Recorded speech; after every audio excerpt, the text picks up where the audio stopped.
Hi, Dr. Patrick Gentempo here, and thank you for joining us on our YouTube channel.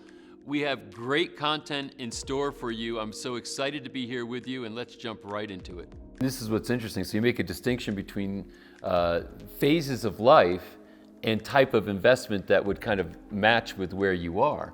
Absolutely. That's what we in economics call the utility curve. Utility curve. Let's assume you and I are identical. We certainly have the same hairstyle. We certainly have kids who love each other. We have lots of things in common. Right.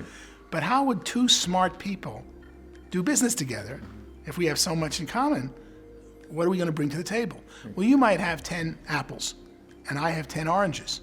You see right away how even though we're identical in thinking, we value everything the same, you don't value oranges the same as I value apples because we can do a switch. Right. And a utility curve is in utils, literally we use the word util, how much you value each additional apple. If you've got 10, not many, you want an orange. But once you got 10 oranges, you want more apples. And utility curves are the reason the economy works. It's the reason very smart people from the same background with the same money will all do business together and want to trade, and one do labor work for the other. You might want to clean the kitchen, I might want to clean the den. We might want to own this car, I might want a convertible, and we swap. And all of that works into the economy because people who are similarly situated have different utility curves. And so with age or phases of life, those utility curves change. Absolutely. When I'm younger, all I want to think about is how do I grow and make money. Right. Some people in the younger ages say, I just want to make money and spend it. Right. And they have a very good life when they're young, but often not a very good life when they're 40, 50, 60 years old and they haven't saved up money. Now, and so what I find interesting is what you're saying, and I think this is, I'm witnessing this myself because it's like, the idea of putting money in investing, letting it accumulate and cash out, at a multiple some years down the road. Now you're saying, if I put up this type of a thing, in this case a franchise, and I'm going to take cash that I have accumulated over years, put it into a franchise, and then every month I'm getting money that literally, if I'm not working, I still have income coming in every month from that investment I made.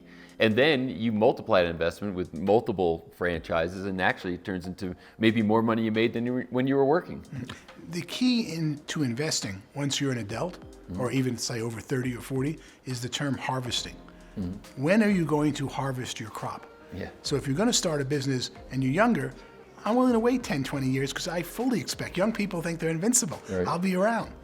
At 64 today, the first thing I look at when I look at investment is what's the likely time horizon for when this investment will return me either current cash flow or residual cash flow after it's sold, or cash flow from growing the business and selling it to someone else.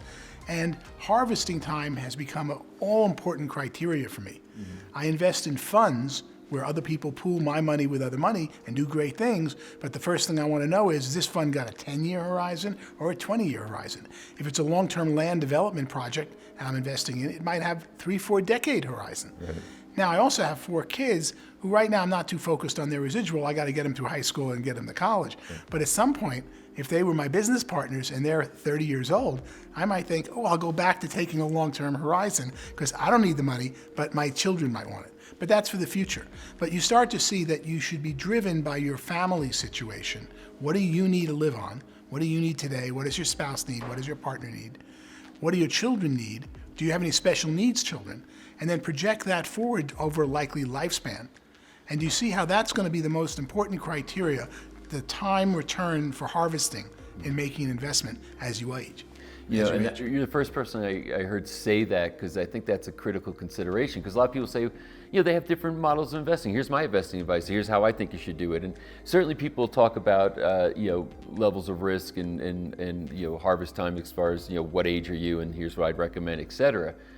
But you're almost starting from the value standpoint of saying, wait a minute, I'm a human being with a family. And if I've got kids in their 30s and we want to create some kind of a family business with the money that I've accumulated, that's a strong consideration as to the decisions I would make as compared to my kids are off doing their own thing and successful in their own right, and I've got a separate thing, or I have no kids. All those are really considerations. So there's not like who has the best investment advice. It's starting by saying, what are my circumstances and what's applicable to me based on those circumstances. We really learned that as a civilization in the post-baby boom years. Prior to the baby boom, or including most of the baby boom, it's about making money. Yeah. What do you do when you make a lot of money, Dad? I make more money. And what do you do? I make more money. It sounds crazy. Yeah. And the baby boom was the first generation between rock music and all the things that we love doing that said, maybe I don't want to make just more money. Maybe I want to do something environmentally sound and make a little less money. Right.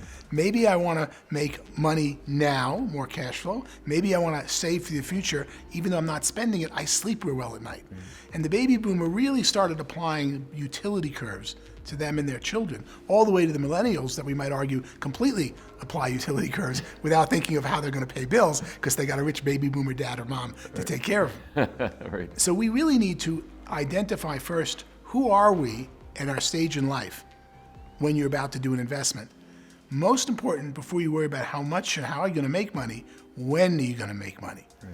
The most important thing, if you invest money now, and I'm talking anyone over 30, when does harvest time come around?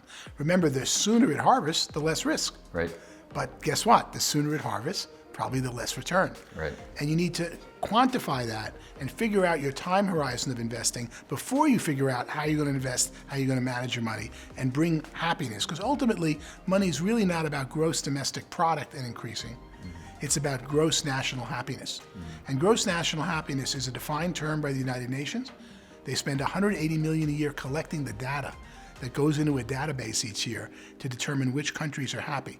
But as we look around, it's which people are happy, which children of ours are happy, which of our friends and relatives are, and how do we get them more happier? Right. And you start to see how utility curves, time horizon to invest, all enter into a new formula we're entering into called, I want more gross national happiness, or gross domestic happiness, to be more accurate, versus I just want to make money. Thanks so much for being here and watching that video. And can I ask you to please subscribe to our channel so you can find out when we're posting new content. You'll be alerted right away when we do.